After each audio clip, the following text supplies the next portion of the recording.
बिस्मिल्लाहिर्रहमानिर्रहीम। Second year chemistry में आज हमने हालोफॉर्म रिएक्शन के बारे में पढ़ना है। तो हालोफॉर्म रिएक्शन है क्या? Acetaldehyde and methyl ketone react with the halogen in the presence of base to form haloform CHX3 are called haloform reaction. Haloform reaction में क्या होता है कि एसिटाल्डिहाइड और मिथाइल कीटोन ये हैलोजन के साथ मिलते हैं इन द प्रेजेंस ऑफ बेस की मौजूदगी में। अब यहाँ पर बेस क्या NaOH है, इसकी मौजूदगी में एसिटाल्डिहाइड और मिथाइल कीटोन का रिएक्ट होता है तो ये क्या बनते हैं, CHX3 बनते हैं। अब फॉर्मेशन ऑफ CHX3 क्या है, हालोफॉर्म रिएक्शन। इस रिएक्शन की इंपॉर्टेंस ये है, it is used to testify the acetyl group in the compound.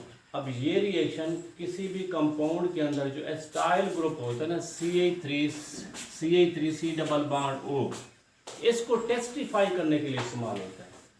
Testify का मतलब ये है कि अगर किसी कंपाउंड के अंदर एसिटाइल ग्रुप होगा वो हालोफॉर्म रिएक्शन देगा, अगर किसी कंपाउंड में एसिटाइल ग्रुप नहीं है तो वो कंपाउंड हालोफॉर्म रिएक्शन नहीं देगा। तो it is used to testify the acetyl group in the compound. Next ये है कि जो हालोफॉर्म रिएक्शन है उसकी 4 टाइप्स हैं। अगर F2 इस्तेमाल करेंगे तो ये क्या होगा, फ्लोरोफॉर्म होगा। अगर Br2 इस्तेमाल करेंगे तो ये क्या होगा, ब्रोमोफॉर्म। Cl2 इस्तेमाल करेंगे तो ये क्या होगा, क्लोरोफॉर्म होगा। अगर I2 इस्तेमाल करेंगे तो दीज आर आइडोफॉर्म।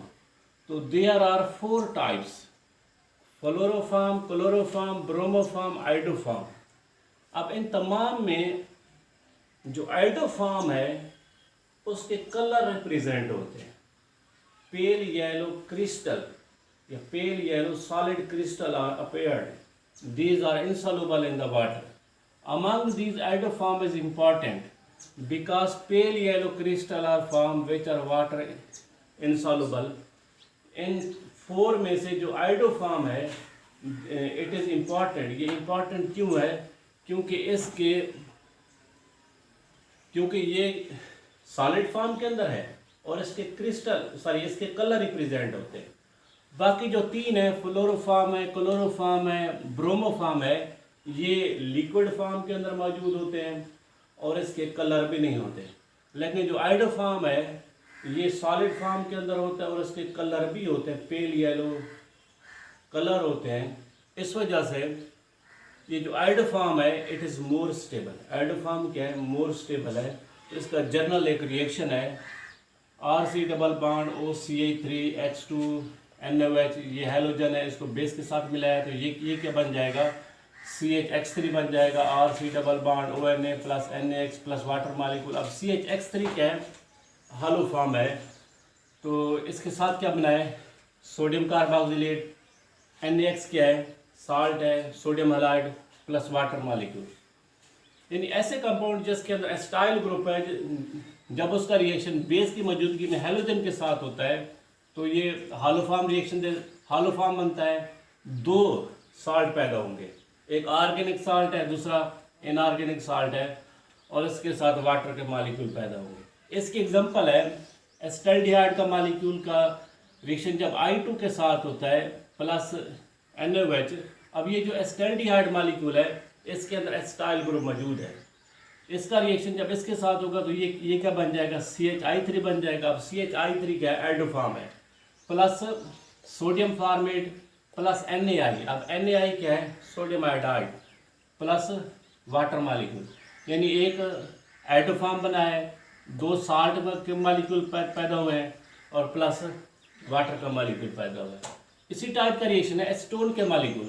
एसीटोन के मॉलिक्यूल का रिएक्शन जब I2 के साथ होता है बेस की मौजूदगी में, NaOH की मौजूदगी में, तो ये आइडोफॉर्म पैदा होगा। CHI3 plus CH3 double bond ONA sodium acetate, ये साल्ट है, प्लस NaI क्या है, ये भी साल्ट है, इनऑर्गेनिक साल्ट प्लस वाटर के मॉलिक्यूल पैदा होंगे। अगर सेकेंडरी अल्कोहल लेंगे, सेकेंडरी अल्कोहल की पहले ऑक्सीडेशन होगी तो ये एसीटोन के मॉलिक्यूल पैदा होंगे। तो जो सेकेंडरी अल्कोहल है उसका रिएक्शन I2 प्लस NaOH के साथ होगा तो ये बन जाएगा CHI3 plus sodium acetate plus sodium iodide plus water molecule. अब एसीटोन के मॉलिक्यूल का रिएक्शन और सेकेंडरी अल्कोहल का रिएक्शन ये मिलता जुलता है। वजह क्या है, जो सेकेंडरी अल्कोहल है जब उसकी ऑक्सीडेशन होगी तो ये क्या बन जाएंगे, एसीटोन के मॉलिक्यूल पैदा होते हैं। इस वजह से सेकेंडरी अल्कोहल और एसीटोन के रिएक्शन क्या है, ये मिलते जुलते हैं। इथाइल अल्कोहल का रिएक्शन जब I2 और बेस की मौजूदगी में होगा तो ये बनेंगे CH3 iodoform, sodium formate, sodium iodide plus water के मॉलिक्यूल। तो ये हालोफार्म रिएक्शन वो कंपाउंड देते हैं जिसके अंदर एसिटाइल ग्रुप मौजूद हो। अब जैसे एसिटाल्डिहाइड है, इसके अंदर एसिटाइल ग्रुप है तो ये कंपाउंड हालोफार्म रिएक्शन देगा। अब ये वाला कंपाउंड हालोफार्म रिएक्शन नहीं देगा। वजह क्या है, क्योंकि इसके अंदर एसिटाइल ग्रुप नहीं है बल्कि क्या है, कार्बोनाइल ग्रुप है। अब इस कंपाउंड को देखें CH3 CH2 C double bond O CH3। अब ये कंपाउंड हालोफार्म रिएक्शन देगा। वजह क्या है, क्योंकि इसके अंदर एसिटाइल ग्रुप मौजूद है। अब नीचे वाला कंपाउंड देखें, ये कंपाउंड हालोफार्म रिएक्शन नहीं देगा। वजह क्या है, क्योंकि इसके अंदर एसिटाइल ग्रुप नहीं है। इस कंपाउंड में एसिटाइल ग्रुप नहीं है बल्कि कार्बोनिल ग्रुप के साथ क्या आ गया है, CH2 आ गया है। तो ये कंपाउंड हालोफार्म रिएक्शन नहीं देगा। मिथाइल अल्कोहल की जब ऑक्सीडेशन होती है तो ये क्या बनता है, फॉर्मेल्डिहाइड मॉलिक्यूल हालोफार्म रिएक्शन नहीं देंगे। इसी तरीके से इथाइल अल्कोहल की जब ऑक्सीडेशन होती है तो ये क्या बनते हैं, एसिटाल्डिहाइड के मॉलिक्यूल हालोफार्म रिएक्शन देंगे। इसी तरीके से सेकेंडरी अल्कोहल है, सेकेंडरी अल्कोहल की जब ऑक्सीडेशन होती है तो दिस फॉर्म एसीटोन, तो सेकेंडरी अल्कोहल हालोफार्म रिएक्शन देंगे। इसी तरीके से टर्शियरी अल्कोहल है, टर्शियरी अल्कोहल की जब ऑक्सीडेशन होती है तो ये अल्कीन के मॉलिक्यूल पैदा होंगे, CH double bond carbon CH3। अब इस मॉलिक्यूल में एसिटाइल ग्रुप नहीं है, तो इस वजह से जो टर्शियरी अल्कोहल है वो हालोफार्म रिएक्शन नहीं देंगे। तो सिंपल ये है कि वो कंपाउंड जिसके अंदर एसिटाइल ग्रुप हो वो कंपाउंड हालोफार्म रिएक्शन देंगे, अदरवाइज नहीं। तो इसकी इंपॉर्टेंस ये है कि from the haloform reaction carboxylic acid having 1 carbon less than the parent molecule are obtained, कि इसके अंदर ऐसे कार्बोक्सिलिक एसिड मॉलिक्यूल पैदा होते हैं कि जिसमें 1 कार्बन लेस होता है किसकी निस्बत, पेरेंट मॉलिक्यूल की निस्बत। अब जैसे ये मॉलिक्यूल है इथाइल अल्कोहल जब ये हालोफार्म रिएक्शन इसने दिया है तो ये साल्ट के मॉलिक्यूल पैदा हुए, सोडियम एसिटेट। अगर इसको HCl के साथ मिलाएंगे तो ये क्या बन जाएंगे, formic acid plus NaCl molecule. अब ये जो इथाइल अल्कोहल है, इथाइल अल्कोहल में कितने कार्बन है, 2 है। लेकिन इससे जो साल्ट का मॉलिक्यूल पैदा हुआ है इसमें कितने कार्बन है, 1 कार्बन है। तो इस वजह से जो हालोफार्म रिएक्शन से एसिड के मॉलिक्यूल पैदा होते हैं, कार्बोक्सिलिक एसिड के मॉलिक्यूल, उसमें 1 कार्बन लेस है देन द पेरेंट मॉलिक्यूल। तो ये इसकी क्या है, इंपॉर्टेंस है। तो हालोफार्म रिएक्शन के अंदर हमने क्या पढ़ा है कि सिर्फ और सिर्फ वो कंपाउंड जिसके अंदर एसिटाइल ग्रुप होता है वो हालोफार्म रिएक्शन दे सकते हैं, बाकी नहीं दे सकते। तो ये जो ऐसे कंपाउंड जिसके अंदर एसिटाइल ग्रुप है वो हैलोजन के साथ मिलते हैं in the presence of base, to these form the haloform CHX3. It is used to testify the acyl group in the compound.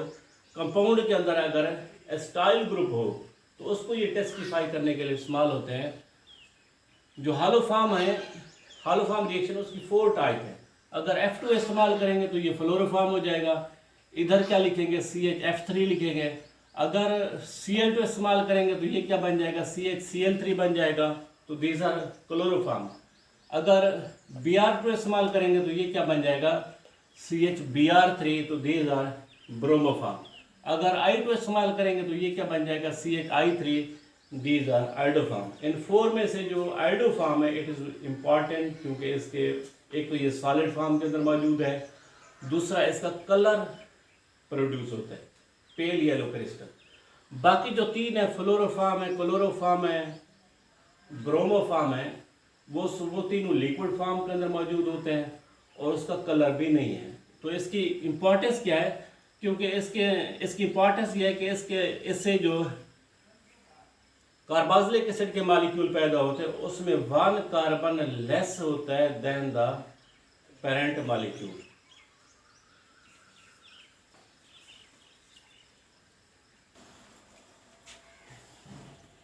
Iodoform test में haloform reaction in which iodine molecule and base is used to form the CHI3.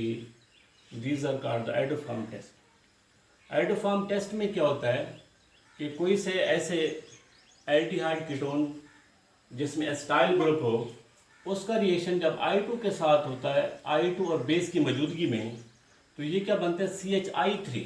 अब formation of CHI3 is called the iodoform. अब iodoform test में क्या होता है, in this test pale yellow crystal form which are water insoluble. इस test में pale yellow crystal बनते हैं, तो these crystal are the water insoluble. अब ये क्रिस्टल क्या होते हैं, दीज आर वाटर इनसॉल्युबल, ये पानी में नाल पजीर हैं। इस टेस्ट की इम्पॉर्टेंस ये है कि मुख्तलिफ कंपाउंड में डिस्टिंग्विश करने के लिए इस्तेमाल होता है। अब जैसे एस्टल्डिहाइड है और दूसरे एल्डिहाइड हो, अब जैसे ये एल्डिहाइड है HC डबल बॉन्ड OH, अब ये कंपाउंड है और ये कंपाउंड है, इसमें डिस्टिंग्विश करने के लिए क्या इस्तेमाल होता है, आयोडोफॉर्म टेस्ट इस्तेमाल होते हैं। अब ये कंपाउंड आयोडोफॉर्म टेस्ट देगा, ये कंपाउंड नहीं देगा, तो उसमें डिस्टिंग्विश फर्क करने के लिए ये आयोडोफॉर्म टेस्ट इस्तेमाल होता है। Methyl ketone and other ketone, कोई और कीटोन लिख लेते हैं CH3 CH2 C double bond O CH2 CH3। अब ये कीटोन आयोडोफॉर्म टेस्ट नहीं देगा, जो मिथाइल कीटोन होगा वो आयोडोफॉर्म टेस्ट देगा। अगर ये दो कीटोन के मॉलिक्यूल हो, इसमें डिफ्रेंशिएट करने के लिए, डिस्टिंग्विश करने के लिए आयोडोफॉर्म टेस्ट इस्तेमाल होता है। इसी तरीके से इथाइल अल्कोहल है और दूसरे प्राइमरी अल्कोहल है। अब जैसे मिथाइल अल्कोहल है, मिथाइल अल्कोहल की जब ऑक्सीडेशन होगी तो ये क्या बन जाएंगे, formaldehyde molecule HC double bond OH। तो जो मिथाइल अल्कोहल है वो आयोडोफॉर्म टेस्ट नहीं देगा, जो इथाइल अल्कोहल होगा वो आयोडोफॉर्म टेस्ट देगा। इसी तरीके से सेकेंडरी अल्कोहल और कोई दूसरे अल्कोहल है, सेकेंडरी अल्कोहल के साथ कोई दूसरे अल्कोहल जुड़े हुए हैं, CH3 CH2 CHOH CH2 CH3। अब ये भी क्या है, सेकेंडरी अल्कोहल है। अब ये भी क्या है, सेकेंडरी अल्कोहल है। जब इसकी ऑक्सीडेशन होगी तो ये एसीटोन के मॉलिक्यूल पैदा होंगे, CH3 C double bond O CH3। लेकिन जब इसकी ऑक्सीडेशन होगी तो ये भी एसीटोन के मॉलिक्यूल पैदा होंगे, CH3 CH2 C double bond O CH2 CH3। तो ये जो सेकेंडरी अल्कोहल है ये आयोडोफॉर्म टेस्ट देगा, लेकिन ये जो सेकेंडरी अल्कोहल है ये आयोडोफॉर्म टेस्ट नहीं देगा। तो मुख्तलिफ कंपाउंड में डिस्टिंग्विश करने के लिए आयोडोफॉर्म टेस्ट इस्तेमाल होता है between the acetaldehyde and other aldehyde, between the methyl alcohol and between the methyl ketone and other ketone, between the ethyl alcohol and other primary alcohol, between the secondary alcohol and other secondary alcohol। ये जो मुख्तलिफ compound होते हैं जिसके अंदर acetyl group होता है वो ये टेस्ट देंगे, जिसके अंदर एस्टाइल ग्रुप नहीं है वो कंपाउंड ये आयोडोफॉर्म टेस्ट नहीं देंगे।